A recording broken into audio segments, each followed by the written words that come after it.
കമ്മ്യൂണിസ്റ്റുകാർ ഭാരതാംബയെ എതിർക്കുന്നത് മനസ്സിലാകാം. കാരണം അവർക്ക് വൈകാരികമായി ഈ രാജ്യത്തോട് ഒരു താല്പര്യം ഉണ്ടായിരുന്നില്ല. പക്ഷേ കോൺഗ്രസ്സുകാർക്ക് അങ്ങനെ ചെയ്യാൻ പറ്റും? ഇന്നലെ വരെ രാഹുൽ ഗാന്ധി ഇന്ദിരാഗാന്ധിയുടെയും നെഹ്റുവിന്റെയും സർദാർ പട്ടേലിന്റെയും ഒക്കെ പാരമ്പര്യം പറഞ്ഞതാണ്. തിലകനും നേതാജി സുഭാഷ് ചന്ദ്രബോസും ഒക്കെ ഭാരതാംബയെ മുൻനിർത്തിയ ആളുകളാണ്. ഗാന്ധിജി ഭാരതാംബയെ മുൻനിർത്തിയ ആളാണ്. നെഹ്റു ഭാരതാംബയെ മുൻനിർത്തിയ ആളാണ്. ഇന്ദിരാഗാന്ധി തന്നെയാണ് ഭാരതാംബ എന്ന് പറഞ്ഞ ആളുകളാണ് കോൺഗ്രസ്സുകാർ. പക്ഷെ ഇപ്പൊ എന്താണ് അവർക്ക് ഭാരതാംബയോട് ഇത്ര കലിപ്പ്?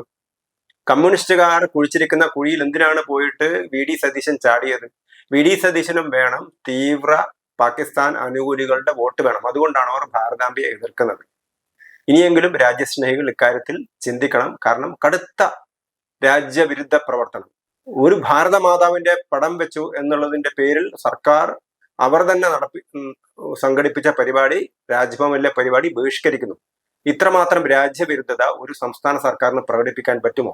അതിനെ തുറന്നെതിർക്കേണ്ട പ്രതിപക്ഷ നേതാവ്, പക്ഷേ പ്രതിപക്ഷ നേതാവ് ചോദിക്കുന്നത് കൃഷിമന്ത്രി പ്രസാദ് ബഹിഷ്കരിച്ചതിനെ കുറിച്ച് എന്താണ് മുഖ്യമന്ത്രി പറയാത്തത്? മുഖ്യമന്ത്രി എന്തുകൊണ്ടാണ് ഗവർണറെ തള്ളിപ്പറയാത്തത്, രാജ്ഭവനെ തള്ളിപ്പറയാത്തത്, ഭാരതമാതാവിനെ എന്തുകൊണ്ടാണ് പിണറായി വിജയൻ തള്ളിപ്പറയാത്തത് എന്നാണ് ചോദിക്കുന്നത്.